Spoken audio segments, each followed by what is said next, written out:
Shalom and good day all, this is Tehillim29 back again for another Marvel comic review, and this time I am reviewing Moon Knight issue 3, written by McKay with backup by Cappuccio and also Rosenberg. And I must admit, this story has been quite good so far, and it's been worth the pick up.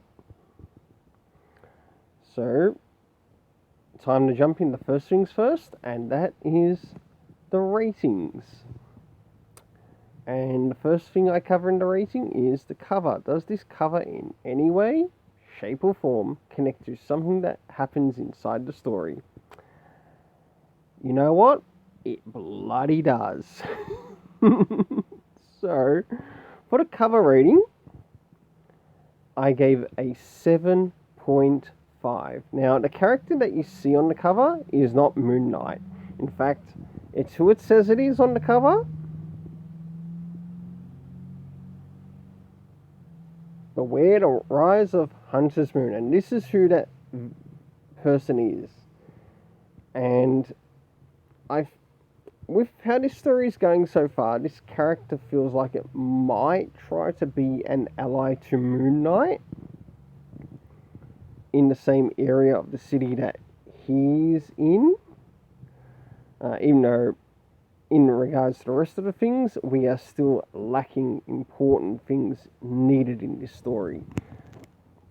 But does it affect the story rating overall? We'll find out when we get to that. So now it's time to move into the internal art, which I'll show you some art around the beginning, middle, and of course the end. So moving in the first things first, some of the art around the beginning.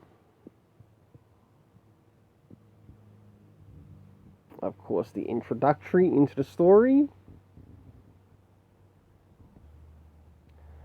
Now we move on to the next thing. Some art around the middle, where we've got both Moon Knight and Hunter's Moon basically at conflict at each other.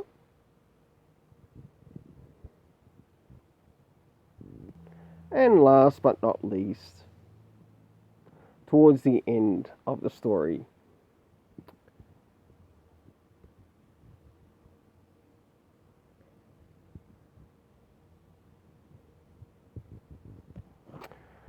so for the art in this story, I gave it a 7 out of 10. As I really enjoyed it throughout the story, and it was, of course, enjoying some of the action that also happened inside the story. Now, moving into the story rating itself, let's get to the things that I personally enjoy. Were there any comic references? Well, if I were to give a personal comic reference, I would go back to the first issue. Even though there wasn't any indication to go back to the first issue in the story, there was, of course, the introductory, so the catch-up point of things that are happening in the story. So, in technicality, there wasn't any references, but I still enjoyed the story. Now, did we get any indication of time, like when it takes place? No, we didn't. All we know is that it's sometime throughout the night, no indication as to when. Location? Still no idea, location-wise. But moving into the cast of characters. We, of course, had Moon Knight, his doctor, which we saw at the beginning there. Reese, Hawley, who is also Hunter's Moon. And you learn that Hawley, or the Hunter's Moon, is a bit upset with Moon Knight because he shows mercy to, like, some of the people who have become vampires. And in his, you seem to get across in this story that his sense of justice is to, you should have done a better job, you should have murdered them, including the ones that came your friends. You were too soft. And in the process, do you see Hunter's Moon getting a number of hits in Moon Knight's character?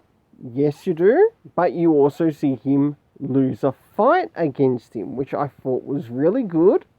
A really nice risk in the storytelling.